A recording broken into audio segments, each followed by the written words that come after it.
வணக்கம் நண்பர்களே. இன்னைக்கு நாம பேச போற விஷயம் சாதாரணமானதில்ல. தமிழக அரசியல் வரலாற்றிலேயே ஒரு மிகப்பெரிய திருப்பம் ஏற்பட போகுதுன்னு அரசியல் நோக்கர்கள் கணிக்கிறாங்க. அதுக்கு மையப்புள்ளியா நிக்கிறது வேற யாரும் இல்ல, தமிழக வெற்றிக் கழகத்தின் தலைவர் தளபதி விஜய். 2026 சட்டமன்ற தேர்தல் இன்னும் சில மாதங்கள்ல வரப்போகுது. ஆனா இப்போ இருந்தே அரசியல் களம் சூடுபிடிக்க ஆரம்பிச்சிருச்சு. பல பேர் கேட்கலாம், சினிமாவில் உச்சத்தில் இருக்காரு, கோடி கணக்கில் சம்பளம் வாங்குறாரு, இதையெல்லாம் விட்டுட்டு ஏன் இந்த முள்ளுப்பாதைக்கு வரணும் அப்படின்னு. நல்லா யோசிச்சு பாருங்க. ஒரு மனுஷன் தனக்கு கிடைக்கிற மிகப்பெரிய வசதிகளை தூக்கி எறிஞ்சிட்டு மக்களுக்காக ரோட்டுக்கு வர்றாருன்னா அதுக்கு பின்னாடி இருக்கிற வலிமையான காரணம் என்னவா இருக்கும்? விஜய் அவர்களின் அரசியல் வருகையை நாம சாதாரணமா பார்க்க முடியாது. அவர் கையில் எடுத்திருக்கிற ஆயுதம் அமைதி மற்றும் அதிரடி. முதலாவதாக அவருடைய கட்சி மாநாடு. விக்கிரவாண்டியில நடந்த அந்த முதல் மாநாட்டை பார்த்து ஒட்டுமொத்த இந்தியாவே திரும்பி பார்த்துச்சு. லட்சக்கணக்கான தொண்டர்கள் கூடினாங்க. ஆனா எந்த ஒரு அசம்பாவிதமும் இல்லாம இராணுவ கட்டுக்கோப்போட நடந்து முடிஞ்சது. இதுதான் மத்த கட்சிகளுக்கு வந்த முதல் பயம். பரவாயில்லையே, இவ்வளவு கூட்டத்தை இவ்வளவு அழகா நிர்வகிக்கிறாங்களே அப்படின்னு எல்லாரும் பேச ஆரம்பிச்சாங்க. அங்க அவர் பேசின ஒவ்வொரு வார்த்தையும் ஆளும் கட்சிக்கும் சரி எதிர்க்கட்சிக்கும் சரி ஒரு பெரிய எச்சரிக்கை மணி அடிச்ச மாதிரி இருந்தது. இரண்டாவதாக கொள்கை ரீதியான தெளிவு.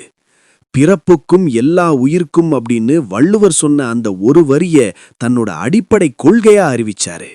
ஜாதி மதம் இனோன்னு மக்களை பிரிக்காம எல்லாரும் ஒண்ணுன்னு சொல்ற அந்த சமத்துவ சித்தாந்தம் தான் இன்னைக்கு இருக்கிற இளைஞர்களுக்கு தேவை.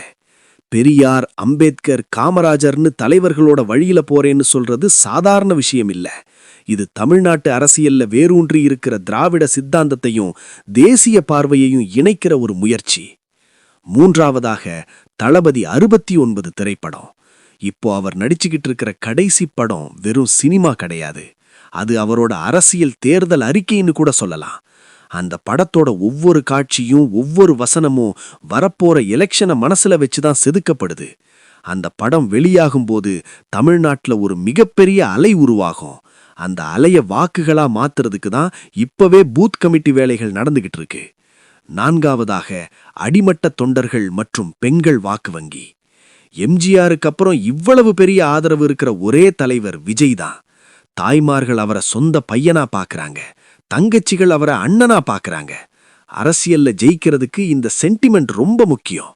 அதே மாதிரி ஒவ்வொரு கிராமத்திலையும் ரசிகர் மன்றங்களை மக்கள் பணிமன்றங்களா மாத்தி பல வருஷமா அமைதியா வேலை செஞ்சுட்டு வர்றாங்க. ரத்த தானம் பண்றது, ஏழைகளுக்கு உதவுறதுன்னு அவங்க செஞ்ச நற்பணிகள் இப்போ அரசியல் அறுவடைக்கு தயாரா நிக்குது.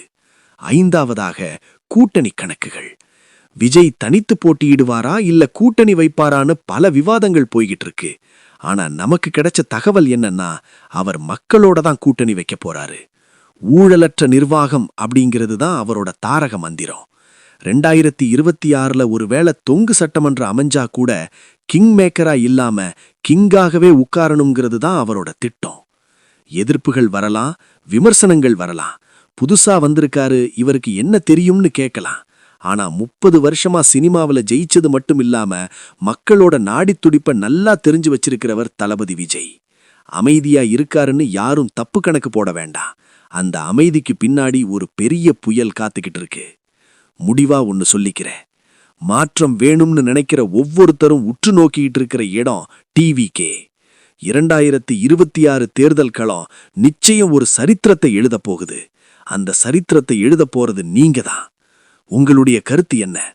தளபதி விஜயோட இந்த அரசியல் பயணம் வெற்றி பெறுமா? தமிழ்நாட்டுக்கு அவர் எம்மாதிரியான திட்டங்களை கொண்டு வரணும்னு நீங்க ஆசைப்படுறீங்க? மறக்காம கமெண்ட்ல சொல்லுங்க.